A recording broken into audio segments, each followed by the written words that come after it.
ভয় পাই তো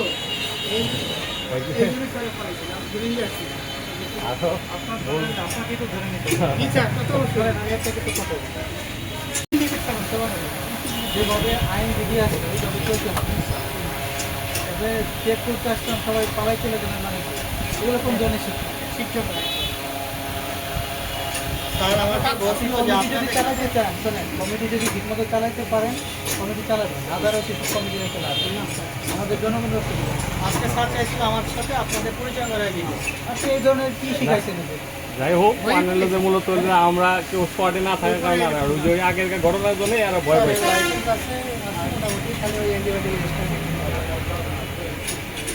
নাম্বার হচ্ছে আপনার এক্সপায়ার যে ওষুধ, সেটা বাইরে 3টা আলাদা রঙের কন্টেইনার থাকে, আপনি দিতে রাখেন। আপনি যদি 1 সপ্তাহ পরে এগুলো না মেনটেন করেন, আপনার সভাপতি থেকে কোনো লাভ নেই। শুনুন, আর এই যে টেম্পারেচার, এখানে কিন্তু টেম্পারেচার মেনটেন হয় না, তাই না? ওষুধ কিন্তু একবার হিটে একবার গুণাগুণ যোগ্য সভাপতি এই ধরনের চেষ্টা না, বাস্তবায়ন আমার ডাকেন স্যারকে ডাকেন। আচ্ছা, করেন আমরা আসতে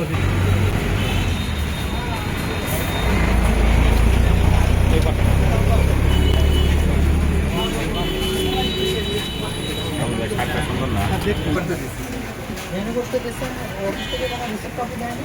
আমি ওই যে আমাদের আসছে তো ওখানে আমাদের অফিসে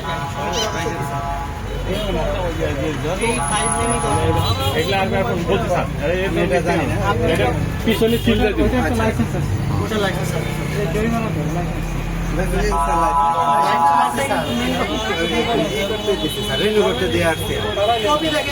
আমার ওটা স্যার আমি ওটা বুঝতে পারিনি, প্রত্যেকবার এইভাবে দিয়ে আসি। আমি পরবর্তীতে একটা কপি আপনাকে দেওয়া হবে, ওটা দেখাবে বড়। আচ্ছা, দেখি অ্যান্টিবায়োটিক রেজিস্টার মেনটেন করেন।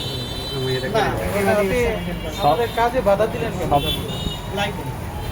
বড় সমস্যা হলো এটা, দোকান থেকে আর কোনোদিন এইভাবে বানিয়ে করবো না, এটা হলো যে বড় অপরাধ। কাজে অসহযোগিতা করলেন কেন, বাধা দিলেন? আপনার দোকানে আমরা এসে চেক করবো না?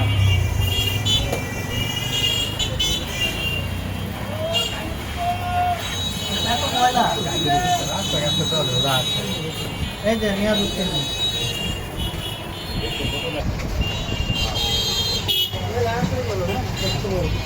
অ্যান্টিবায়োটিক হচ্ছে বড় বড় অ্যান্টিবায়োটিক, এটা বস্তা বস্তা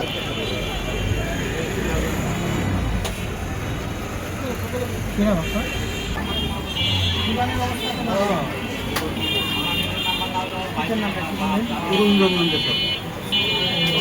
লাইসেন্সের একটা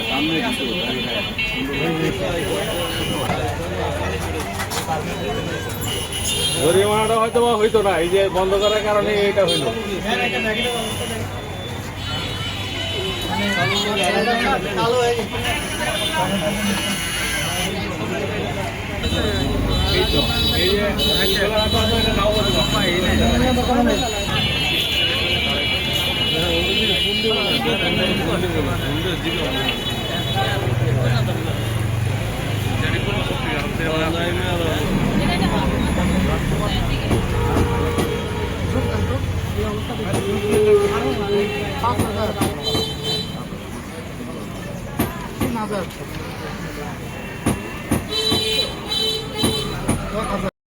যখন এই অভিযানে আসি তখন 2-3টা দোকান আমাদেরকে প্রতিবন্ধকতা তৈরি করার জন্য তারা এই দোকানটা আমাদেরকে দেখে সাথে সাথে বন্ধ করে এবং অন্যান্য মানুষদেরকে তারা উস্কানিমূলক কথাবার্তা বলে দোকানগুলো বন্ধ করে ফেলে। এর ফলে আমরা এই কাজে প্রতিবন্ধকতা তৈরি হয় এবং তারা মূলত আমাদেরকে অসহযোগিতা করে। বিভিন্ন ধারায় আমরা এই দোকানগুলোতে অভিযান পরিচালনা করি।